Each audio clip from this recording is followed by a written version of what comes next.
আসসালামু আলাইকুম। Stock analyst বিডির Facebook page এবং ইউটিউব চ্যানেলে নতুন ভিডিওতে স্বাগতম। আজকে বুধবার, আগামীকাল এই সপ্তাহের শেষ কর্মদিবস এবং আগামী ২৬ তারিখ থেকে ২৬শে অক্টোবর থেকে এ মাসের শেষ সপ্তাহ শুরু হতে যাচ্ছে এবং জুন ক্লোজিং স্টকগুলোর জন্য সবচেয়ে গুরুত্বপূর্ণ সপ্তাহ এবং ম্যাক্সিমাম জুন ক্লোজিং স্টকগুলো কিন্তু ডিভিডেন্ড ডিক্লেয়ার করবে ২৭ তারিখ, ২৮ তারিখ, ২৯ তারিখ, ৩০ তারিখ, এই ৪টি দিন আপনারা জানেন, এবং ৩১শে অক্টোবর। জুন ক্লোজিং এর জন্য সেরা সপ্তাহ হতে যাচ্ছে আগামী সপ্তাহ। ২৬ তারিখ থেকে শুরু হবে, টানা চলবে ৩০ তারিখ পর্যন্ত, আপনারা জানেন। যাই হোক, আজকের পুঁজিবাজার নিয়ে প্রথম যে কথাটা বলবো অত্যন্ত গুরুত্বপূর্ণ, সেটা হচ্ছে ট্রেড ভ্যালু। মার্কেট কারেকশনের দিন শেষ। আমি আবারও রিপিট করছি, মার্কেট কারেকশনের দিন শেষ। কেন? ট্রেড ভ্যালু যেখানে ৩৫০ কোটি টাকা, সেই ৩৫০ কোটি টাকার ট্রেডেও মার্কেট কিন্তু গ্রিন ৫ পয়েন্টেরও বেশি বেড়েছে। সুতরাং এই ট্রেড ভ্যালু ৩০০-৩৫০ কোটি টাকা এই লেভেলে থাকতে থাকতেই শেয়ারগুলো কিন্তু কালেকশন করবে স্মার্ট মানি বা যারা রয়েছেন, এবং এই টানা উত্থান পতনিক শেয়ারগুলো কিন্তু কারেক্ট হবে, এবং সেইটাই কিন্তু ইঙ্গিত দিচ্ছে আমাদের ইন্ডেক্সের ডেইলি ক্যান্ডেলে। আপনারা যদি আজকের ক্যান্ডেলটা দেখেন, অত্যন্ত চমৎকার একটা ক্যান্ডেল, এবং সবচেয়ে বড় বিষয় হলো এমএসসিডি কিন্তু ক্রস ওভার করতে যাচ্ছে, আপনারা জানেন। এবং যে আরএসআই ডেইলি ক্যান্ডেলের যে আরএসআই ইন্ডেক্সের, সেখানে কিন্তু গতকাল ৩১ ছিল, আজকে ৩২, খুব স্লোলি আপ হচ্ছে। আমি যেটাই বলছিলাম যে ট্রেড ভ্যালুর ৩৫০ কোটি টাকা থেকে যদি মার্কেট প্লাস হয়, এটা খুবই positive sign. Market just boom হওয়ার জন্য খুবই পজিটিভ সাইন। এভাবে ঘুরঘুর করে হয়তো আর ১-২ সপ্তাহ ঘুরঘুর করবে, এরপরে কিন্তু মার্কেট জাস্ট ফ্লাই করার পসিবিলিটি রয়েছে।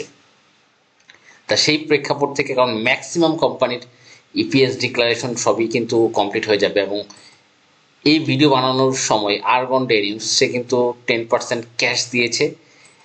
ইভেন্টস টেক্সটাইল সেটাও কিন্তু ২.৫% ক্যাশ দিয়েছে আজকে যে এবং স্কয়ার ফার্মা শেয়ার হোল্ডারদের জন্য ১২ টাকা বা ১২০% লভ্যাংশ ১২ টাকা শেয়ার প্রতি ঘোষণা করেছে। তা ডিক্লারেশন ম্যাক্সিমাম যেগুলো ভালো আসবে তার কিন্তু একটা ডিক্লারেশন ডেট ম্যাক্সিমাম কিন্তু অনেকগুলো দিয়ে দিচ্ছে। এবং স্টক মার্কেটের যে বিষয়টা আজকে যদি আমরা দেখি, টপ লিস্টে হল্টেড ছিল অ্যারামিড। আপনারা জানেন অ্যারামিড হচ্ছে মিসেলিনিয়াস গ্রুপের একটি কোম্পানি, যাদের ৩ কোয়ার্টার ভালো EPS, net operating cash flow ৩ quarter অনেক ভালো, এবং সবচেয়ে লুক্রেটিভ ডিরেক্টর হোল্ডিং 60%, হিউজ একটা ডিরেক্টর হোল্ডিং।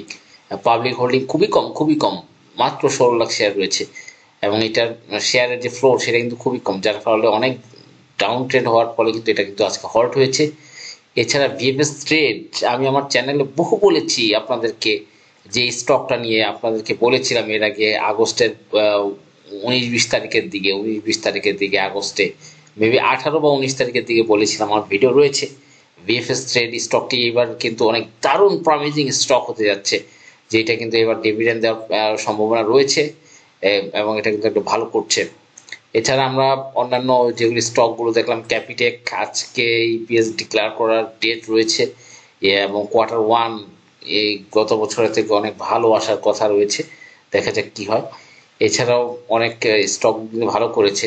আরেকটি মজার বিষয় বলি, আইএসএন কিন্তু নো ডিভিডেন্ড দিয়েছে, কিন্তু পাবলিকের কাছে যেহেতু শেয়ার নেই, সেহেতু কিন্তু আজকে পাবলিক কাছে যে যতটুকু শেয়ার ছিল তারা কিন্তু শুরুতে আজকে নিয়ে নিয়েছে, এবং সেটা কিন্তু ৮৪ টাকা ১০ লো করে তারপরে সারাদিন কিন্তু এটা কিন্তু আপ ট্রেন্ডে ছিল, এবং লাস্ট পর্যন্ত ২ টাকা ৯০ পয়সা বেড়ে ৩%, 3.10% কিন্তু প্লাস করেছে নো ডিভিডেন্ড দিয়ে।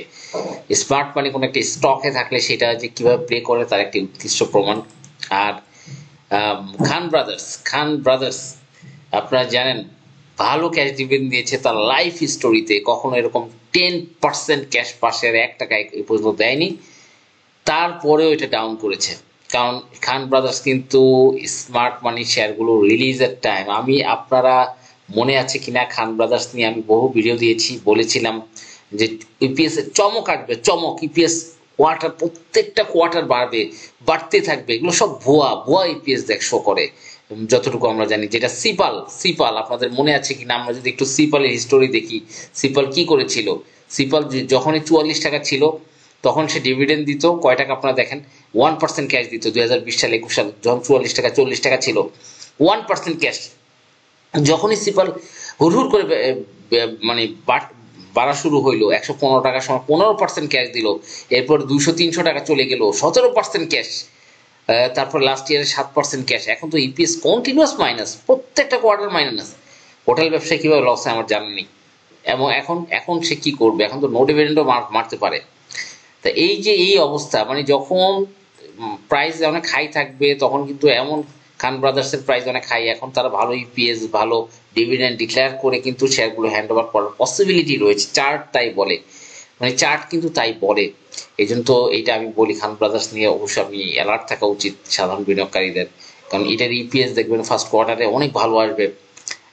ফার্স্ট কোয়ার্টারে 10% বেশি আসতে পারে, আসার পসিবিলিটি রয়েছে। তার যেই স্মার্ট মানি যে মুভমেন্ট বিহেভিয়ার সবকিছু মিলে কিন্তু তাই আমার কাছে মনে হচ্ছে। এবং সিপাল অতীতে আমরা দেখেছি সেম কাহিনী কিন্তু ঘটিয়েছে, এখন ইপিএস নেগেটিভ, এখন প্রাইস হচ্ছে 35 টাকা। 3 কোয়ার্টার ইপিএস কিন্তু নেগেটিভ তাদের রয়েছে। আল্লাহ ভালো জানে যে ন্যাপটাও আবার কমায় দেয় কিনা। তা যাই হোক, এগুলো অ্যালার্ট থাকতে হবে। স্মার্ট মানি যখন ফিডিং করার তখন পর্যন্ত স্টকের কিন্তু এই ধরনের একটা ভালো মুভমেন্ট শুরু করে।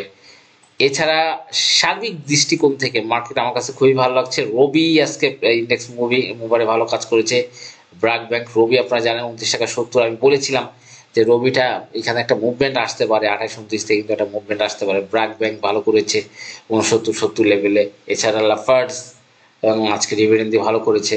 গ্রামীণ ফোন কিছুটা উঠে এসেছে, ইন্ডেক্স মাইনাস কন্ট্রিবিউশন ছিল। BC British American tobacco continuous পড়ছে, এবং তার সাথে রয়েছে বিএক্স ফার্মা এবং পাওয়ার গ্রিডের প্রাইস অনেক কমে গেছে, 27 টাকা 60 পয়সা। আইসিবি, বিএসআরএম স্টিল আপনারা জানেন, এবং লিমিটেড এফোরেন। এটা তো ওভারঅল যেটা মনে হচ্ছে, ট্রেড ভ্যালু যেহেতু কমে গেছে তারপরও মার্কেট পজিটিভ। আমি মনে করি বুঝে শুনে বিনিয়োগ করা এখনই জরুরি এই মুহূর্তে মার্কেটে। ধন্যবাদ, আসসালামু আলাইকুম।